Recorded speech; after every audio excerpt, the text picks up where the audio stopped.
Ամանորի նախաշեմին պաշտպանության նախարար Սուրեն Պապիկյանը, Վայոց ձորի մարզպետ Վահագն Արսենյանի, ազգային ժողովի պատգամավոր, ազգային ժողովի եվրոպական ինտեգրման հարցերի մշտական հանձնաժողովի նախագահ Արման Եղոյանի, զորամիավորման հրամանատար գնդապետ Գագիկ Բողոսյանի եւ բարձրաստիճան զինվորականների ուղեկցությամբ այցելել է Բարձրաձիր գոտում գտնվող բանակային դիրքեր։ Պաշտպանական գերատեսչության ղեկավարը շրջել է բանակային դիրքերում, հանդիպել հերթապահություն իրականացնող զինծառայողներին եւ հրամանատարներին, ծանոթացել իրականացված աշխատանքներին, ծառայության կազմակերպմանը, այդ թվում դիրքապահների կենցաղային պայմաններին։ Շնորհավորում եմ բոլորիդ Գավիկ Ամանորն ու Սուրբ Ծնունդը, շնորհակալ եմ ծառայության համար։ Մենք ենք շնորհակալ, պարոն նախարար։ Նախարար Պապիկյանը շնորհավորել է զինանձնակազմին Ամանորի եւ Սուրբ Ծննդյան տոների առթիվ արժեքավոր նվերներով խրախուսել ծառայության ընթացքում պարտականությունների բարեխիղճ կատարման աչքի ընկած մի խումբ զինծառայողների, մաղթելով բարի ու անվտանգ ծառայություն։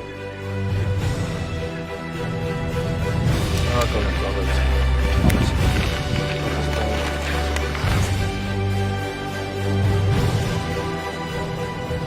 Ծառայում եմ Հայաստանի Հանրապետությանը։